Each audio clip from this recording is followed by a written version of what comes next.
Namaskar students. Today we discuss extraction of iron. Already we have discussed the different process of extraction of element. What are the different process? What are the basic principle behind this process? Rangam diagram, application of it, use of thermodynamics and electrochemistry. Now, specially for extraction of iron, Fe. The main ore of iron is hematite.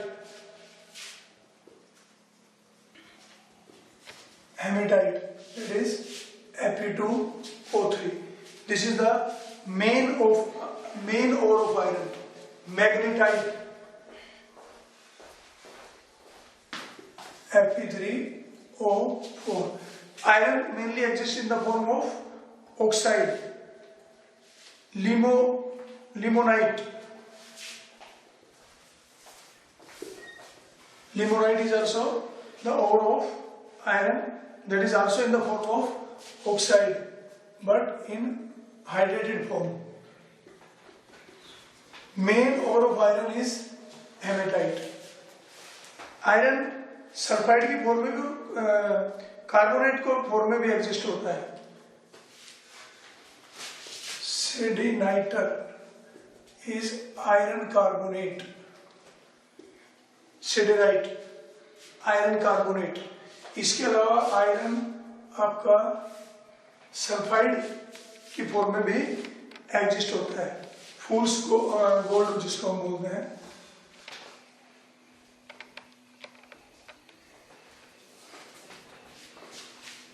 इसमें क्या होता है, iron pyrite, वैसे हम इसको बोलते हैं pyrite.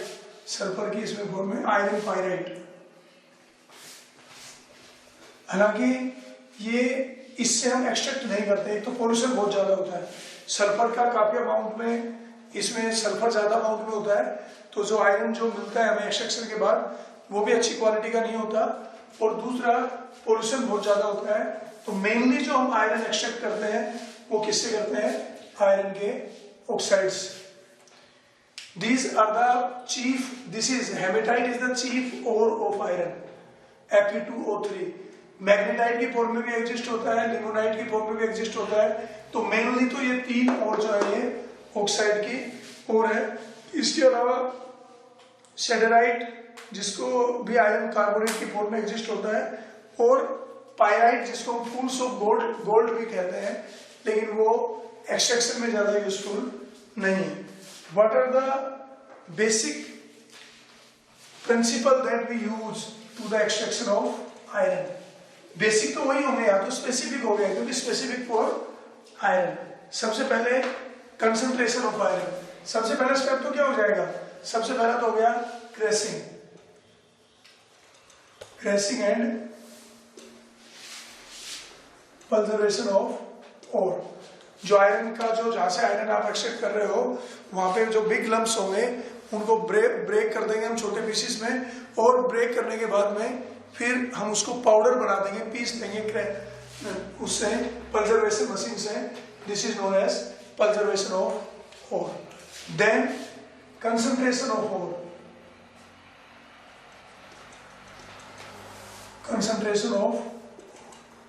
Concentration कैसे करेंगे, कंसंट्रेशन ऑफ ओर. पहले तो हम ग्रेविटी सेपरेशन करते हैं. ग्रेविटी सेपरेशन का मतलब हाइड्रोलिटिक वॉशिंग करें, जिससे कि जो सैंडी मटेरियल जो होता है, सैंडी जो इम्प्योरिटी होती है, लाइट इम्प्योरिटी होती है, वो रिमूव हो जाती है. And then we do magnetic separation. फिर हम magnetic separation, already we have this process कि मैग्नेटिक सेपरेशन में क्या करते हैं, ग्रेविटी सेपरेशन में क्या करते हैं, वाटर की हेल्प से हम उसको पहले वॉश कर लेते हैं, और फिर मैग्नेटिक सेपरेशन का मेथड हम लगाते हैं, क्योंकि आयरन का जो ऑक्साइड है वो मैग्नेट की तरफ अट्रैक्ट होता है. नॉन मैग्नेटिक जो इम्प्योरिटी है वो क्या हो जाएंगी, रिमूव हो जाएंगी. उसके बाद हम करेंगे roasting. Calcination and roasting you can say, calcination and roasting. Roasting में क्या क्या होगा? रोस्टिंग में जो भी हाइड्रेटेड फॉर्म में है से Fe2O3 3 वाटर मॉलिक्यूल्स वो रिमूव हो जाएंगे, moisture get removed. If moisture is present, then they get removed. If iron is in siderite form, that is carbonate form, it decomposes to iron oxide. अगर oxide की form में है, अगर वो carbonate की फॉर्म में है तो वो हो जाएगा ऑक्साइड, और ये ऑक्साइड वापस रिएक्ट कर जाएगा क्योंकि रोस्टिंग भी करेंगे हम आगे। तो रोस्टिंग का मतलब strong heating in presence of air, calcination का मतलब strong heating in absence of air, तो ये वापस Fe2O3 में कन्वर्ट हो जाएगा। तो कार्बोनेट एक तरह से ऑक्साइड की फॉर्म में आ गया। इसके अलावा जैसे फॉस्फोरस वहां पे है, सल्फर है और आर्सेनिक है, अगर ये सब इम्प्योरिटी है तो ये भी रोस्टिंग में ऑक्सीजन से रिएक्ट करके और वेपराइज हो जाएंगे वहां से, SO2 and arsenic oxide. Hydrogen is impurity there, then all of they are removed. ये सब किसमें होगा? ये सब आपका, ये सब वोलेटाइल गैसेस है, ये यहाँ से रिमूव हो जाएगी। कुल मिला के जो कैल्सिनेशन और रोस्टिंग हमने किया, तो कैल्सिनेशन और रोस्टिंग में ऑलरेडी आयरन ज्यादातर ऑक्साइड की फॉर्म में था, थोड़ी बहुत कुछ इम्प्योरिटी भी थी, लेकिन सब इम्प्योरिटी दोज मेटल और non metal whose oxide are gases are removed and moisture is removed and next the substance become porous. थोड़ा ये पोरस हो जाएगा। पोरस का मतलब ये इसमें बारीक बारीक पोर हो जाएंगे, फ्लफी हो जाएगा मटेरियल, ताकि उसमें से इजीली एयर पास हो सके। रोस्टिंग के बाद ये रोस्टिंग जो हम करते हैं, कैल्सिनेशन और रोस्टिंग एक फर्नेस में करते हैं और उसमें फिर हम स्मेल्टिंग भी करेंगे। अगला जो स्टेप होगा आपका दैट इज, ये तो कैल्सिनेशन और रोस्टिंग थर्ड स्टेप हो गया। Then next is smelting, reduction, that is reduction. और रिडक्शन का यहां पे स्मेल्टिंग। स्मेल्टिंग का क्या मतलब होता है? स्मेल्टिंग का मतलब होता है strong heating with carbon as a reducing agent. Carbon के अलावा अलग अलग जो और जो रीजन है, कार्बन के अलावा जो और जो केमिकल्स हैं वो भी हम यहाँ पे ऐड करते हैं। तो स्मेल्टिंग में क्या होगा, ये सब किसमें हुए केमिकल चेंजेस? ये सब चेंजेस हुए हैं कैल्सिनेशन और रोस्टिंग में। स्मेल्टिंग हम करेंगे फर्नेस। फर्नेस होगा आपका से such type of furnace is there.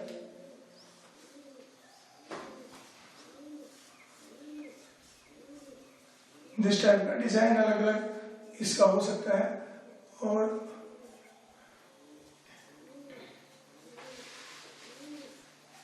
ये आउटलेट है।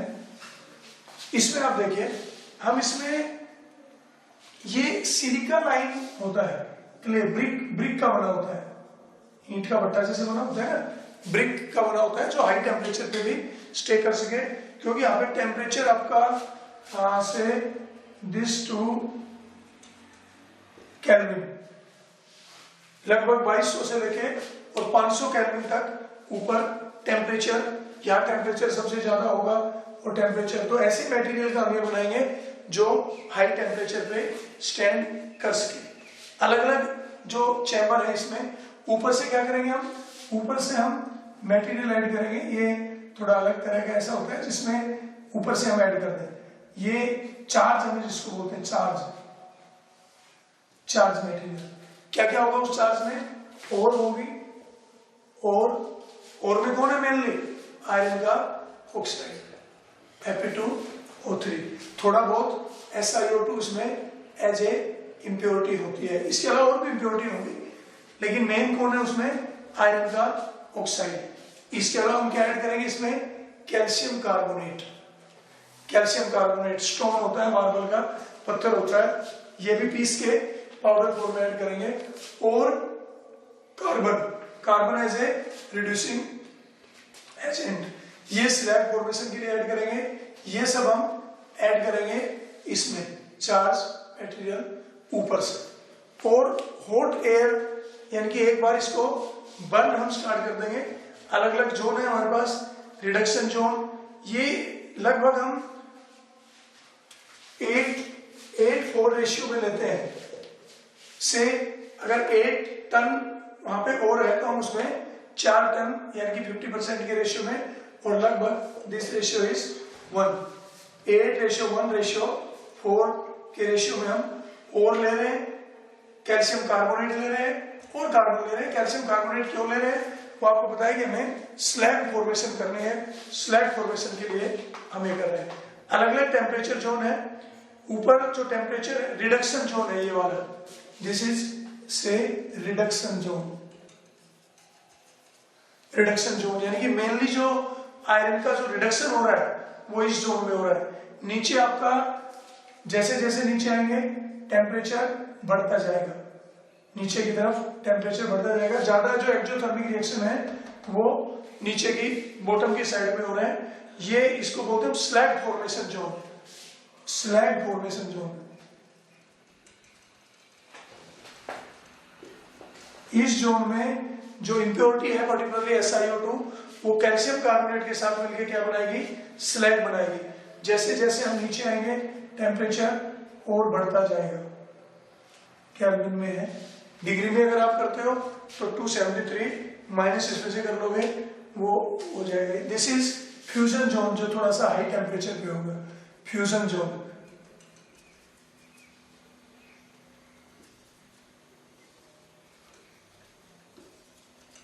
फ्यूजन जोन, अलग अलग जोन में अलग अलग तरह के जो टेम्परेचर है वो होंगे। कंबस्शन जोन में मेन जो बर्निंग हो रही है उसे this combustion zone.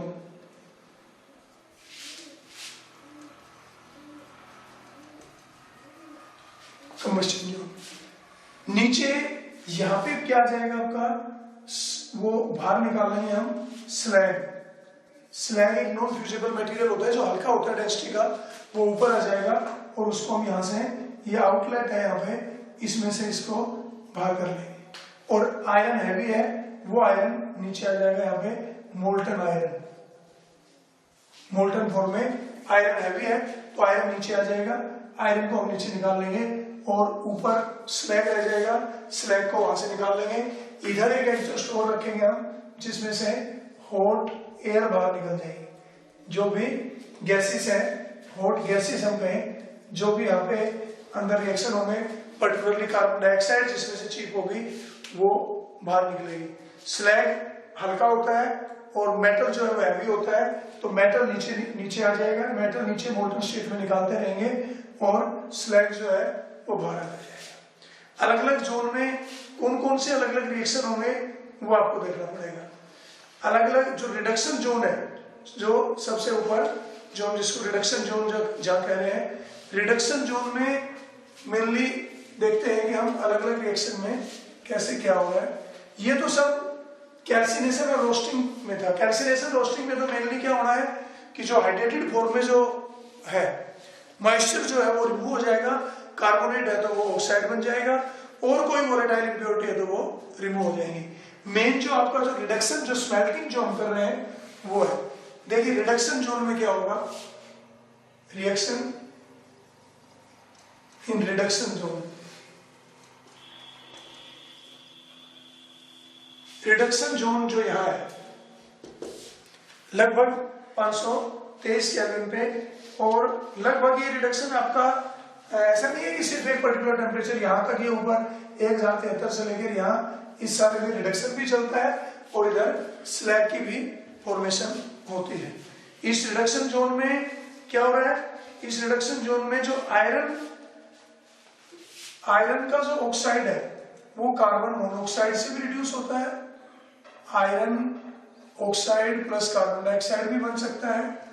Iron oxide plus carbon dioxide, iron 2 carbon dioxide भी बनता है, और आयरन ऑक्साइड प्लस कार्बन, ये भी रिएक्शन होता है। Iron oxide plus carbon, iron plus carbon dioxide, सभी में रिडक्शन है। कहीं पे रिड्यूसिंग एजेंट का काम कर रहा है कार्बन, कहीं पे रिड्यूसिंग एजेंट का काम कर रहा है कार्बन मोनोऑक्साइड। वहां पे आयरन का ऑक्साइड भी बनता है और आयरन का डाइऑक्साइड भी, ये जो आयरन का मोनो FeO भी बनता है और Fe भी बनता है। बल्कि ऊपर का जो टेम्परेचर है वहां पे आपका आयरन जो ऑक्साइड है वो कार्बन मोनोऑक्साइड के साथ रिड्यूस होके आयरन ऑक्साइड भी बन सकता है और आयरन भी बन सकता है। वहां पे कम टेम्परेचर पे ये हो रहा है Fe3, बल्कि जो कार्बन मोनोऑक्साइड के साथ यहाँ पे हम Fe3O4 की फॉर्मेशन भी हो जाती है, ये भी रिएक्शन होता है। This is at low temperature 523 kelvin, up to 523 kelvin. नीचे जब हम आते हैं थोड़ा सा टेम्परेचर बढ़ जाता है, तो ये जो आयरन का जो ऑक्साइड है Fe3O4 फेरस फेरिक ऑक्साइड, ये कार्बन मोनोऑक्साइड के साथ रिएक्शन करके ये भी बना लेता है। थोड़ा सा जब टेम्परेचर बढ़ जाता है नीचे जैसे जोन में हम नीचे की तरफ आते हैं, then iron oxide react with carbon monoxide के साथ भी रिएक्शन कर सकता है ये। तो carbon monoxide, then it is carbon iron plus carbon dioxide, और this is nearly at this kelvin. यानी कि इन सभी में क्या हो रहा है, carbon monoxide as a reducing agent काम कर रहा है। बिलो दिस 11, यानी कि below this carbon monoxide act as a reducing agent, and above at this kelvin carbon act as a reducing agent. हम कह रहे हैं लो टेम्परेचर पे तो कार्बन मोनोऑक्साइड बढ़िया रिड्यूसिंग एजेंट का काम कर रहा है, और जैसे जैसे हम नीचे आ रहे हैं टेम्परेचर बढ़ता जा रहा है, कार्बन बढ़िया रिड्यूसिंग एजेंट का काम करेगा। हालांकि कार्बन खुद भी कार्बन डाइऑक्साइड के साथ भी रिएक्शन करके एंडोथर्मिक रिएक्शन भी हो जाता है। दिस इज कार्बन किसके साथ रिएक्ट हो रहा है, कार्बन डाइऑक्साइड के साथ रिएक्ट हो रहा है और कार्बन मोनोऑक्साइड बन रहा है, और ये जो कार्बन मोनोऑक्साइड है ये यहाँ पे ऊपर रिड्यूसिंग एजेंट का काम कर रहा है। इसके अलावा जो कार्बन ऑक्सीजन का रिएक्शन है, मेन जो एक्सोथर्मिक रिएक्शन है वो तो ये हो रहा है। सबसे ज्यादा जो हीट रिलीज होती है वो इस रिएक्शन में होती है, carbon plus oxygen that give carbon dioxide. Carbon dioxide plus carbon ये थोड़ा कम टेम्परेचर पे हो रहा है लगभग, और ये ज्यादा मेन जो रिएक्शन है जो एक्सोथर्मिक रिएक्शन है जहां सबसे ज्यादा टेम्परेचर वो यहाँ है। सबसे ज्यादा टेम्परेचर यहाँ क्यों है, क्योंकि यहाँ पे ये रिएक्शन मेनली हो रहा है, carbon react with oxygen that give carbon dioxide, highly exothermic reaction. जैसे जैसे ऊपर जा रहे हैं कम हीट इवोल्व होती जा रही है। कार्बन जो अनरिएक्टेड कार्बन है वो कार्बन डाइऑक्साइड, जब ये कार्बन डाइऑक्साइड यहाँ बन रही है तो जो कार्बन डाइऑक्साइड ऊपर उठेगी तो वो कार्बन के साथ रिएक्शन हो जाता है, और कार्बन के साथ रिएक्शन करके ये अलग से रिएक्शन बना लेता है, ये अलग से ये काम कर रहा है। बाकी रिडक्शन ये भी हो रहा है। अब जब हम रिडक्शन करेंगे, स्लैग की फॉर्मेशन करेंगे, ये तो मैं बता रहा हूँ कि अलग अलग टेम्परेचर पे कौन कौन से रिएक्शन हो रहे हैं। ये सारा रिडक्शन जोन नहीं है, ये इस यहाँ पे मेनली क्या हो रहा है, इस नीचे बॉटम में क्या हो रहा है, कार्बन ऑक्सीडाइज्ड हो रहा है, कार्बन से कार्बन डाइऑक्साइड बन रहा है। यहाँ क्या हो रहा है, कार्बन डाइऑक्साइड कार्बन के साथ रिएक्ट कर रही है और कार्बन मोनोऑक्साइड की फॉर्मेशन हो रही है, और जैसे जैसे फिर ऊपर के जोन में जाएंगे तो कार्बन मोनोऑक्साइड रिड्यूसिंग एजेंट का काम कर रही है। आयरन का FeO भी है, Fe2O3 भी है, Fe3O4 भी है, और वो सब कार्बन यानी कि यहाँ पे कार्बन मोनोऑक्साइड काम कर रहा है रिड्यूसिंग एजेंट का, और नीचे यहाँ पे कार्बन रिड्यूसिंग एजेंट का काम कर रहा है। बाकी आयरन की ऑक्साइड के साथ मेनली कार्बन मोनोऑक्साइड रिएक्ट कर रहा है। कार्बन मोनोऑक्साइड की फॉर्मेशन कैसे हो रही है, पहले कार्बन डाइऑक्साइड बन रहा है फिर कार्बन बन रहा है। इसमें जो स्मेल्टिंग वाले में जो होगा कि कार्बन मोनोऑक्साइड और कार्बन दोनों ही रिड्यूसिंग एजेंट का काम कर रही हैं, इसमें स्मेल्टिंग जो रिडक्शन जोन है उसकी बात हम कर रहे हैं ऊपर, ये रिएक्शन मेनली हो रहा है रिडक्शन जोन में। Carbon monoxide iron oxide Fe2O3 को क्या कर रहा है, Fe3O4 बन रहा है, कार्बन डाइऑक्साइड भी बन रहा है, और इसके साथ आपका जो रिएक्शन होगा ये मैंने अलग अलग बताया आपको,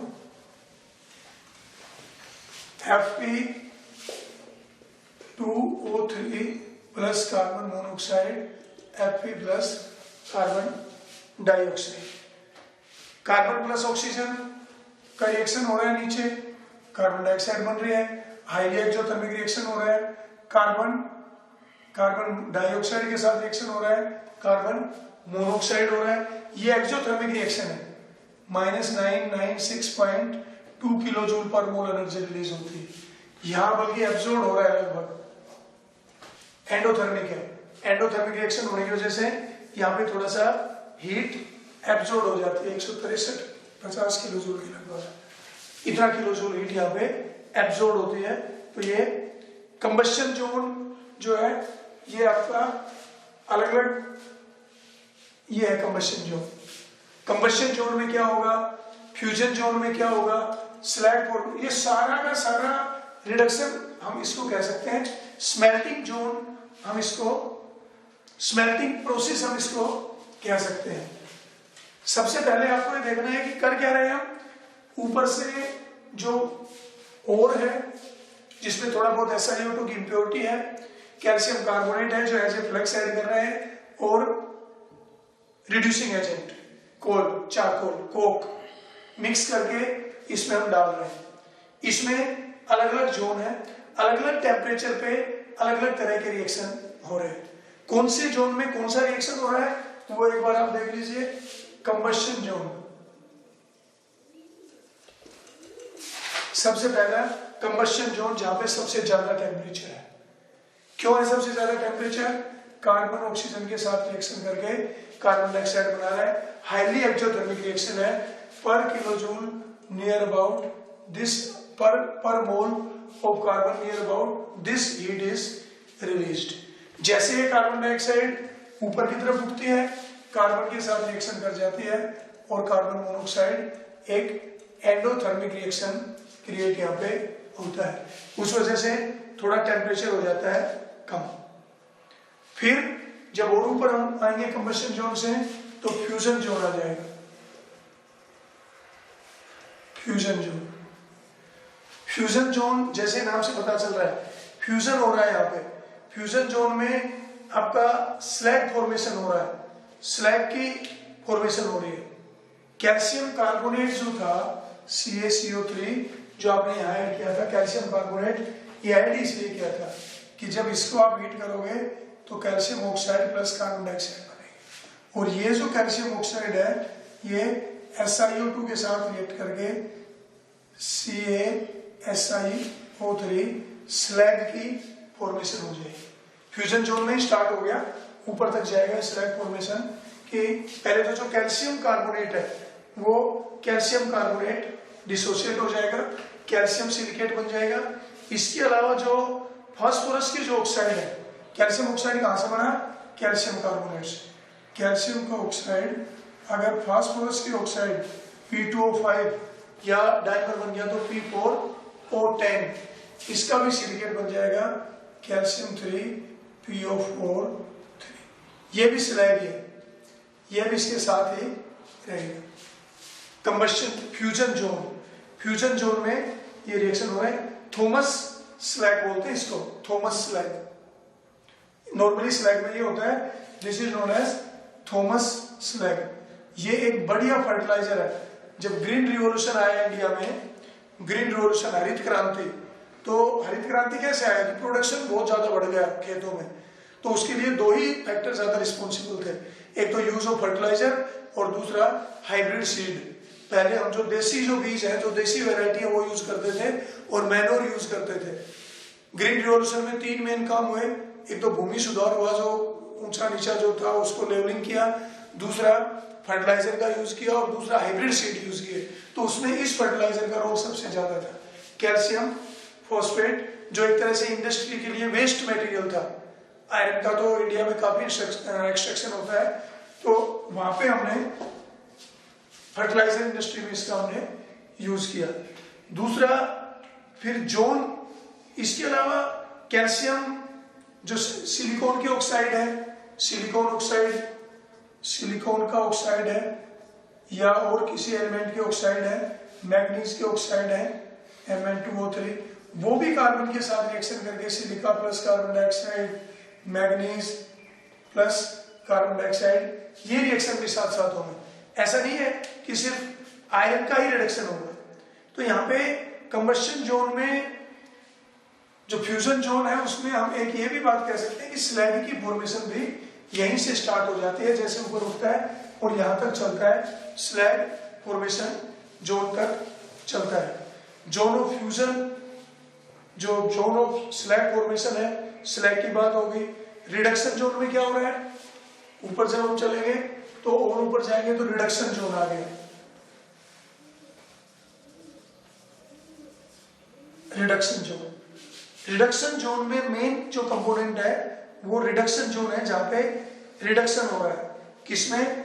Fe2O3, लो टेम्परेचर पे carbon monoxide as a reducing agent का काम करेगा। लो टेम्परेचर है तो लगभग 523 से और 600-723 तक ये काम करेगा। और कार्बन मोनोऑक्साइड के साथ साथ जो कार्बन मोनोऑक्साइड किस किस को रिड्यूस करेगा? आयरन ऑक्साइड को भी करेगा, Fe2O3 को भी करेगा, FeO को भी करेगा और Fe3O4 को भी करेगा। इसको भी और इसको भी। यहाँ पे कार्बन मोनोऑक्साइड रिड्यूसिंग एजेंट का काम कर रहा है, रिड्यूसिंग एजेंट। इसके अलावा कार्बन भी कर रहा है, कार्बन भी करेगा, FeO plus carbon, Fe plus carbon monoxide, carbon और Fe2O3 प्लस कार्बन। ये कोई एक फिक्स ऐसा, हम वैसे थोड़ा नॉर्मली हम इसको डिवाइड कर रहे हैं और हम एक बेसिक बात कह रहे हैं कि ऐसा नहीं है कि यहाँ पे कार्बन से कार्बन डाइऑक्साइड बनेगा ही नहीं, लेकिन मेनली क्या हो रहा है, सबसे बॉटम में कार्बन बर्न हो रहा है। जैसे जैसे ऊपर जा रहे हैं कार्बन मोनोऑक्साइड बर्न हो रहा है। तो रिडक्शन जोन मेनली यहाँ है, यहाँ रिडक्शन होगा और रिडक्शन होके कार्बन लो टेम्परेचर पे कार्बन मोनोऑक्साइड रिड्यूसिंग एजेंट का काम करेगा और थोड़ा सा हाई टेम्परेचर जब वहां पे होगा तो कार्बन एज ए रिड्यूसिंग। लगभग 1123 की बात हमने की थी, 1123 केल्विन से नीचे, यानी कि यहां से ऊपर 1123 से कम टेम्परेचर यहाँ पे है, यहाँ पे कार्बन मोनोऑक्साइड रिड्यूसिंग एजेंट का काम करेगा और नीचे की तरफ जो मेन बर्निंग होगी वो कार्बन की होगी। अब जो नीचे जब ये रिडक्शन होगा और ये आयरन बन गया, ये आयरन अब नीचे की तरफ आएगा, उस आयरन में थोड़ा कार्बन मिक्स हो जाएगा। कार्बन मिक्स हो गया आयरन का, आयरन और कार्बन मिक्स हो गए, जिसको फ्यूजन जोन बोल रहे हैं। आयरन वहां पे कार्बन के साथ मिक्स हो रहा है, मैग्नीज के साथ मिक्स हो रहा है।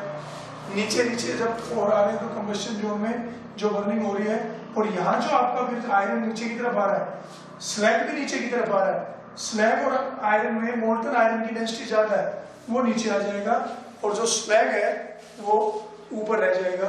और यहाँ जो आपको आयरन मिलेगा वो एक तरह से हम कहेंगे पिग आयरन होगा। पिग आयरन उसको बोलते हैं। आयरन की 3 फॉर्म हम नॉर्मली लेते हैं, पिग आयरन, स्टील और रोट आयरन। वो उनमें तीनों में डिफरेंस है। कार्बन की इम्प्योरिटी ज्यादा है तो हम उसको बोलते हैं पिग आयरन, लगभग 3-4% तक उसमें कार्बन एज ए इम्प्योरिटी रहता है। कुल मिला के अभी हमें यहाँ पे मोल्टन आयरन मिल जाएगा, उसमें और इम्प्योरिटी भी होंगी। मेन इम्प्योरिटी तो जो आयरन है उसके साथ मेन इम्प्योरिटी कौन होगी, या तो कार्बन ज्यादा होगा या फिर आयरन का ऑक्साइड रह जाएगा। दोनों नहीं होंगे एक साथ, दोनों होंगे तो आपस में रिएक्शन करके अपने आप आयरन बन जाएगा। और उसमें मैग्नीज एज ए इम्प्योरिटी होगा। तो ये इम्प्योरिटी उसमें होगी और उसको हम बोलेंगे pig iron. So this is the extraction of iron, कि आयरन की कैसे हम एक्सट्रैक्शन कर रहे हैं। आयरन में जो स्टेप्स हैं, ट्रेसिंग एंड कंजर्वेशन एक कॉमन स्टेप है। कंसंट्रेशन ऑफ ओर कैसे कर रहे हैं, ग्रेविटी, सेपरेशन और मैग्नेटिक सेपरेशन से कर रहे हैं। कैल्सिनेशन और रोस्टिंग में सिंपल मेथड है, हीटिंग कर रहे हैं, वहां पे कार्बोनेट ऑक्साइड बना रहा है और मॉइस्चर रिमूव हो रहा है। मेन जो इसका है वो है स्मेल्टिंग, रिडक्शन यूजिंग कार्बन। और अलग अलग जोन जो बने हुए हैं इसमें बेसमेंट में, यहाँ पे slag formation zone, reduction zone, fusion zone.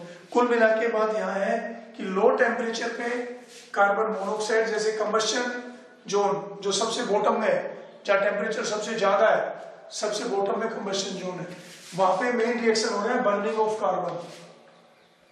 जैसे वो ऊपर उठता है कार्बन डाइऑक्साइड के साथ रिएक्ट हो जाता है, तो एंडोथर्मिक रिएक्शन होने की वजह से यहाँ टेम्परेचर थोड़ा कम हो जाता है। फ्यूजन जोन में जो ऊपर से जो आयरन आ रहा है वो सिलिकॉन या फिर जो मैग्नीज या कार्बन उसके साथ मिक्स होके एक मोल्टन स्टेट में वो आ रहा है। थोड़ा सा उससे ऊपर चलते हैं तो स्लैग की फॉर्मेशन हो रही है, कैल्शियम कार्बोनेट डिकम्पोज हो रहा है कैल्शियम ऑक्साइड में, और ये कैल्शियम ऑक्साइड सिलिकॉन ऑक्साइड या फास्फोरस के ऑक्साइड के साथ मिलके स्लैग बना रहा है। स्लैग भी नीचे की तरफ आएगा, मोल्टन आयरन भी नीचे की तरफ आएगा। रिडक्शन जोन जो सबसे टॉप पे है, आयरन का मेनली रिडक्शन वहां हो रहा है। आयरन के अलग अलग ऑक्साइड है, आयरन Fe2O3 भी है, FeO भी है, Fe3O4 भी है। लो टेम्परेचर है थोड़ा सा, तो इसलिए यहाँ पे कार्बन मोनोऑक्साइड रिड्यूसिंग एजेंट का काम कर रहा है। नीचे कार्बन कर रहा है, लेकिन यहाँ कार्बन आयरन ऑक्साइड के साथ बहुत कम रिएक्ट करता है, कार्बन ऑक्सीजन के साथ रिएक्शन करके कार्बन डाइऑक्साइड ज्यादा बनाता है। So these are the different reaction take place in different zone, and how we extract iron from ore of iron. Iron की जो मेन ओर है वो कौन है? आयरन का ऑक्साइड। हालांकि जो सल्फाइड आयरन पायराइड जिसको हमने कहा था उसकी फॉर्म में भी एग्जिस्ट होता है, लेकिन वो पोल्यूशन बहुत ज्यादा करता है, इसलिए हम उसको यूज नहीं करते। जो कास्ट आयरन, पिग आयरन, जो हम इसको जैसे हमें कह रहे हैं कास्ट आयरन, पिग आयरन तो वो था जो थोड़ा सा जो एक तरह से हम नीचे कास्ट आयरन भी कह सकते हैं उसको, जो जहां पे जो जोन जो फ्यूजन जोन था, फ्यूजन जोन में पिग आयरन की फॉर्मेशन हो रही है। नीचे आते आते वो जो हमने वहां से एक्सट्रैक्ट किया था तो कास्ट आयरन की फॉर्म में आ जाएगा। एक आपका है स्टील और दूसरा है road iron. Road iron is the pure form of iron. Pig iron जो है वो, ये जो कास्ट आयरन है, जो पिग आयरन है थोड़ा ब्रिटल होता है, ब्रिटल होता है। नॉर्मली आपने कोई इंस्ट्रूमेंट देखे होंगे, कुछ इंस्ट्रूमेंट लोहे के ऐसे होते हैं जिनको हम वेल्डिंग नहीं कर सकते, और वो थोड़े से गिर जाते हैं ना तो टूट जाते हैं, जैसे ग्लास टूट जाता है, ग्लास की तरह से तो ना कहें, लेकिन वो ऐसे होते हैं जिसको नॉर्मली गांव में हम बोलते हैं बुरी का है ये। वो कुछ ऐसा मटेरियल होता है जो है तो आयरन का ही, लेकिन वो वेल्ड भी नहीं हो सकता, और वो एक बार गिर गया, थोड़ा सस्ता होता है लेकिन टूट जाता है। नॉर्मली आयरन की चीजें ऐसे, आयरन के जो भी इंस्ट्रूमेंट है वो ऐसे टूटते नहीं है, ब्रिटल होता है। और मेनली जो कंपोजिशन की बात अगर आप करोगे, कास्ट जो आयरन होता है, कास्ट आयरन में लगभग आपका 93 से लेके 95% तक तो रहता है आयरन, और बाकी जो 5% बच गया उसमें मेनली कार्बन होता है। इसके अलावा कोई और दूसरी इम्प्योरिटी भी हो सकती है। लगभग 2.5 से लेके 4% तक कार्बन रहता है, और जो बच गया आपका 1% में दूसरी और मैग्नीज वगैरह, सिलिकॉन वगैरह, ये इम्प्योरिटी भी आ जाती है कास्ट आयरन में। स्टील में थोड़ा कार्बन की परसेंटेज कम हो जाती है, आयरन की परसेंटेज बढ़ जाती है। 99.5% आयरन होता है और लगभग 0.5% कार्बन हो जाता है। इसके अलावा यहाँ भी मैग्नीज वगैरह अदर जो इम्प्योरिटी है वो 0.1% में, तो ये थोड़ा बहुत वेरी करता है। वहां पे आपका 99.8%, 99.9% तक आयरन होता है, और 0.1 से 0.2% तक कार्बन होता है रोट आयरन में। तो road iron is the pure form of iron. Steel is less pure, और जो कास्ट आयरन है या पिग आयरन है उसमें कार्बन की जो इम्प्योरिटी जो है वो ज्यादा होती है। हार्ड ये भी होता है, हार्ड होता है, very hard, this is also hard, this is soft as comparison to this steel. जो रोट आयरन होता है जिसको हम प्योर फॉर्म ऑफ आयरन कहते हैं वो सॉफ्ट होता है। ये बहुत ज्यादा हार्ड नहीं होता लेकिन इतना ज्यादा सॉफ्ट भी नहीं होता, यानी कि इन तीनों में कास्ट आयरन ज्यादा हार्ड होता है। अलग अलग लोहे के हम इंस्ट्रूमेंट देखते हैं। एक लोहे का वायर तो ऐसा है जिसको आप मोड़ो तो एकदम से मुड़ेगा ही नहीं, बहुत ज्यादा मोड़ दिया तो टूट जाएगा, वो आपका कास्ट आयरन का बना होता है। एक लोहे का वायर ऐसा है जो इजीली मुड़ जाता है, वो सॉफ्ट होता है, वो महंगा आएगा थोड़ा, प्योर फॉर्म ऑफ आयरन है, उसको हम रोट आयरन बोल रहे हैं। ये क्रिस्टलाइन फॉर्म में अवेलेबल होता है, क्रिस्टल की फॉर्म में, ये ग्रैन्युलर फॉर्म में होता है और वो फाइबर की फॉर्म में बना हुआ होता है। इनमें डिफरेंस आ रहा है। इसको मैग्नेटाइज, परमानेंट मैग्नेटाइज कर सकते हैं स्टील को, ये परमानेंट मैग्नेटाइज नहीं होता। वो रोट आयरन भी परमानेंट मैग्नेटाइज नहीं होता, ये ब्रिटल होता है, थोड़ा ब्रेक हो जाएगा, क्रैक मतलब हार्ड होता है, ब्रिटल होता है। लेकिन मैलेबिलिटी देखें तो रोट आयरन जो है उसकी malleability by beating them we convert into sheet, ये मैलेबिलिटी नहीं होती इसमें, मैलेबिलिटी ये ज्यादा मैलेबल होता है। जो रोट आयरन है वो ज्यादा मैलेबल है। तो this is about the property of melting point का डिफरेंस है। ये जल्दी मेल्ट, ये लगभग 1470 केल्विन इसका मेल्टिंग पॉइंट है, इसका ज्यादा है 1570 केल्विन के लगभग इसका मेल्टिंग पॉइंट है, और इसका और ज्यादा है। और ये एग्जैक्ट नहीं होते क्योंकि ये जो इम्प्योरिटी है वेरी करती है, और इम्प्योरिटी जब वेरी करेगी तो कंपोजिशन भी वेरी करेगी, और कंपोजिशन वेरी करेगी तो मेल्टिंग पॉइंट भी वेरी करेगा। कास्ट आयरन जो है वो ज्यादा हार्ड होता है, ज्यादा ब्रिटल होता है। रोट आयरन थोड़ा सा सॉफ्ट होता है कंपैरेटिवली।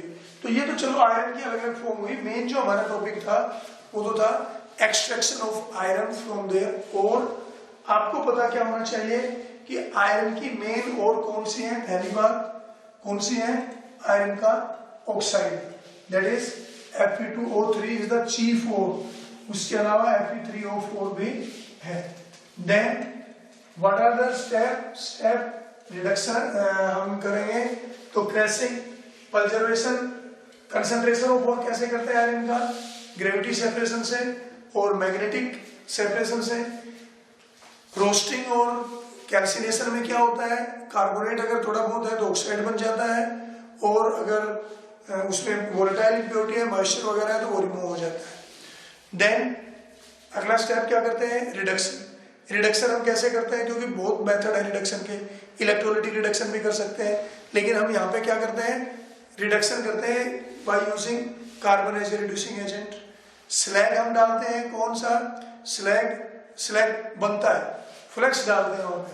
देखिए आयरन ये हो गया और ये है इम्प्योरिटी। तो फिर हम जो बाहर से डाल रहे हैं वो है फ्लक्स, और ये तो हमने कार्बन डाला ही था, तो आयरन बन गया, कार्बन डाइऑक्साइड बन गया और कैल्शियम सिलिकेट। तो ये है स्लैग। तो ये जो स्लैग और ये इम्प्योर आयरन जिसको हम रोट आयरन नहीं वो कास्ट आयरन कह रहे हैं, कास्ट आयरन की फॉर्म में आयरन हमें नीचे मिल जाएगा और स्लैग थोड़ा उससे ऊपर आएगा, निकल जाएगा, और हॉट गैसेस जो है वो ऊपर निकल जाएंगे। तो कार्बन हम यहाँ पे as a reducing agent use कर रहे हैं, जिसको हम कह रहे हैं स्मेल्टिंग। तो स्मेल्टिंग प्रोसेस हम यूज कर रहे हैं। उसके बाद में रिफाइनिंग कर लेते हैं कि अगर आयरन में थोड़ा बहुत आयरन का ऑक्साइड रह गया अभी अनरिड्यूस्ड, इसको हमें कम करना है तो पोलिंग वगैरह मेथड से हम कर लेते हैं, या थोड़ा कार्बन पाउडर इसमें मिक्स करके हीट कर देते हैं तो आयरन बन जाता है।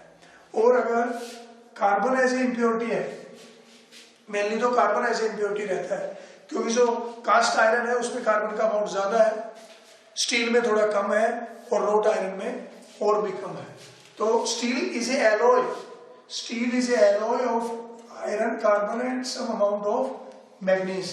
सबसे मेन तो आयरन है, थोड़ा बहुत उसमें कार्बन की भी परसेंटेज होती है, लगभग 1 से 2% कार्बन रहता है स्टील में। तो यहाँ पे आयरन और ये जो Fe2O3 कार्बन, कार्बन हम क्या कर रहे हैं यहाँ पे कार्बन डाल रहे हैं, क्यों?